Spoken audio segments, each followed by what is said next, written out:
दोस्तों आप लोग देख रहे हैं राइजिंग भोजपुरी और राइजिंग भोजपुरी में आप लोगों का बहुत बहुत स्वागत है। दोस्तों आप लोगों को पता है कि फिलहाल खेसारी लाल यादव बक्सर में हैं। अखिलेश कश्यप जी अपने सोशल मीडिया के माध्यम से एक पोस्ट किए थे अपने फैमिली के साथ, जिसमें खेसारी लाल यादव भी नजर आ रहे थे, आप लोगों ने देखा होगा। और फिलहाल खेसारी लाल यादव अभी पहुंचे हुए हैं गाना रिकॉर्डिंग करने के लिए स्टूडियो। अभी जस्ट कृष्णा बेदर्दी अपने सोशल मीडिया के माध्यम से एक पोस्ट किए हैं, आप लोग देख सकते हैं। लिखे हैं कि आज बहुत सुंदर कांवर भजन रिकॉर्ड हुआ जिला बक्सर में। बक्सर वहीं खेसारी लाल यादव एक नए बोलबम गाने का रिकॉर्डिंग किए हैं जो कि कृष्णा बेदर्दी द्वारा लिखा हुआ है। और ऐसा सुनने में आ रहा है कि कल से खेसारी लाल यादव का बोलबम वीडियो का शूटिंग स्टार्ट हो जाएगा। हालांकि 2-4 दिन पहले ही स्टार्ट होने वाला था, लेकिन आप लोगों को पता था कि खेसारी लाल यादव अपना फिल्म रंग दे बसंती का शूटिंग करने में व्यस्त थे। उसी के वजह से बोलबम का शूटिंग को कुछ पोस्टपोन कर दिया गया था। तो कल से सुनने में आ रहा है कि खेसारी लाल यादव के जो बोलबम के गाने हैं उसके वीडियो शूटिंग होंगे।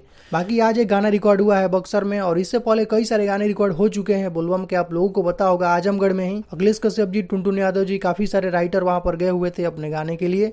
तो जो भी होगा कल से शूटिंग स्टार्ट होगा, हो सकता है पटना में होने वाला है। तो जो भी उसका शूटिंग का अपडेट सामने निकल कर आएगा मैं वीडियो के जरिए आप लोगों को बताऊंगा। तो कुछ यही अपडेट है दोस्तों अभी का। तो इस वीडियो में सिर्फ इतना ही, मिलते हैं नेक्स्ट वीडियो में। Thank you so much.